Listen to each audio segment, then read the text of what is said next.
اللہم انی اسألوک بانی اشہد انک انت اللہ لا الہ الا انت الاحد الصمد الذی لم یلد ولم یولد ولم یکن لہ کفوا احد اللہم صلی علی محمد وعلی آل محمد کما صلیت علی ابراہیم وعلی آل ابراہیم انک حمید مجید اللہم بارک علی محمد وعلی آل محمد کما بارکت علی ابراہیم وعلی آل ابراہیم انک حمید مجید ربنا حب لنا من ازواجنا وذریاتنا قرۃ اعین واجعلنا للمتقین اماما ربنا ظلمنا انفسنا وان لم تغفر لنا وترحمنا لنکونن من الخاسرین ربنا لا تؤاخذنا ان نسینا او اخطانا ربنا ولا تحمل علینا اصرا کما حملته علی الذین من قبلنا ربنا ولا تحملنا ما لا طاقۃ لنا به واعف عنا واغفر لنا وارحمنا انت مولانا فانصرنا علی القوم الکافرین اللہم اعز الاسلام والمسلمین فی کل مکان اللہم اشفنا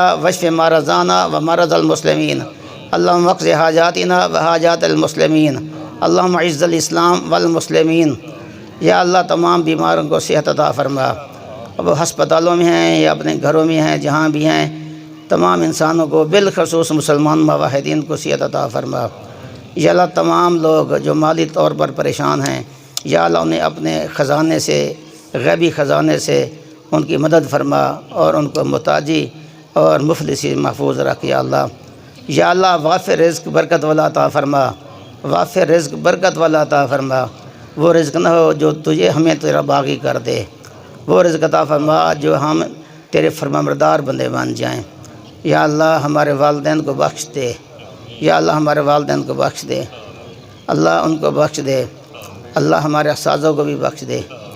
اے اللہ جتنے مسلمان موحدین علماء گزرے ہیں سلف صالحین میں سب کی بخشش کر دے یا اللہ۔ یا اللہ ہمیں بھی بخش دے، ہم تیرے خطا کار بندے ہیں۔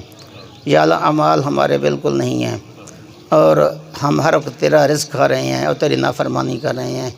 یا اللہ ہمیں مجبور کر کے موڑ دے اپنے دین کی طرف۔ یا اللہ موت سے پہلے خالص توبہ کی توفیق عطا فرمانا۔ یا اللہ موت کے وقت راحت نصیب کرنا۔ یا اللہ قیامت کے دن حساب آسان کر دینا۔ اللہم حاسبنا حسابا یسیرا، اللہم حاسبنا حسابا یسیرا، لا الہ الا انت سبحانک انی کنت من الظالمین، وصلی اللہ علی نبینا محمد وصحبہ اجمعین برحمتک یا ارحم الراحمین، آمین۔